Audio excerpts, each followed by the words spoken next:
Hi, my name's Yvonne and this is Carl. We're from Lincolnshire in the UK.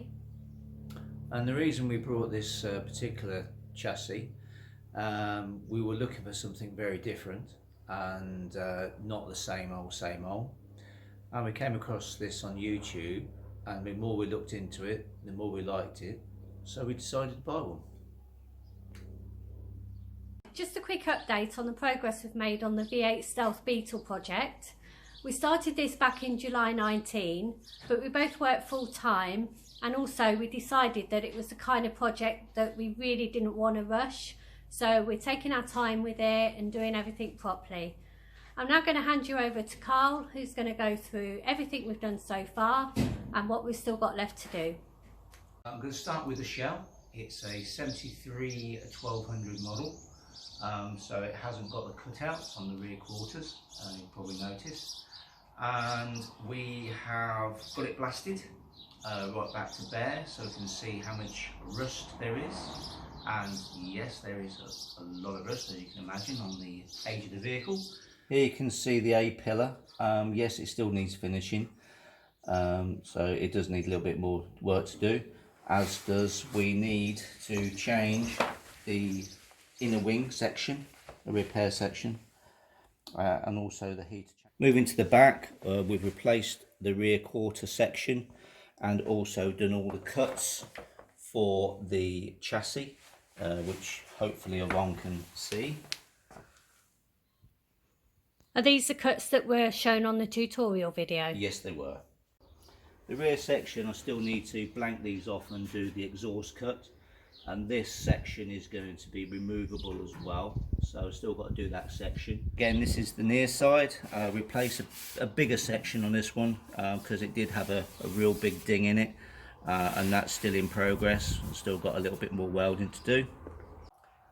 We've also changed both heater channels, and what I've also done is removed the gripper, but what I'm going to do is turn it around and re-weld it back on, so it's got something to go into, and give that a go so it's a bit smoother, because I'm not too sure how to finish the carpet off otherwise. And also the A-pillar on the near side. The dash is a very roughly cut out to accept the new type dash, which we got from Jean. We have started to fill in all the blanky parts which we don't need, and you can probably see the cutout on the front firewall, which is ready to accept the chassis. As you can see, the original's got quite a lot of damage. I believe it was in a bit of an accident, and so we've got a new nose clip and a new inner wing. Unfortunately, we've got to cut most of it back out again for it to fit the chassis, but I'm happier that it's nice new metal rather than corroded and very creased. Again, Jean showed us on his videos of where to cut, so I've done a rough pencil line of where I'm going to cut. I think I still need to get my 2-inch bit correct, but that's roughly what it's going to be like. Moving on to the chassis, the engine has been in 2 or 3 times to see where everything's going to finish up. I have fitted a swell tank for the fuel system and all the lines. I've still got to just crimp these just to finish them off. We're also fitting a heater because in the UK it does get rather cold, so I'm running 2 22mm copper pipes front to back, and then building a heater box at the front. I'll show you that later, and hopefully take it off from the water system on the engine. We have got some parts coming from Jean to help with the gear cables, and virtually everything else, as you can see, is about ready. With the engine and gearbox in and the cross beam about here, the turbos are going to be mounted roughly about here, and then the exhaust will come up and go in and then come down to the 2 pipes.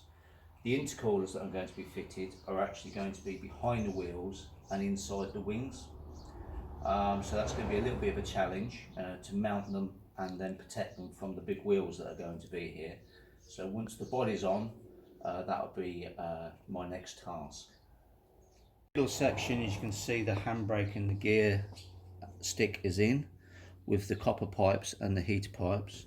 We also mounted the loom and the fuse boards, and we found that when they're in the middle we're using these little stick-ons and then cable ties to hold them up out of the place rather than drill through the chassis. But that is an ongoing thing as we build it, because I'm still not too sure where I'm meant to route the cables yet, so it's a learning curve, that bit. Right, at the very front we have the main water pipes coming through from the engine for the radiator, and also the two heater pipes which will have two right angles and then come up here to a heater box which I've still got to build, but I'll do a separate video on that. As you can see, it's nice and compact.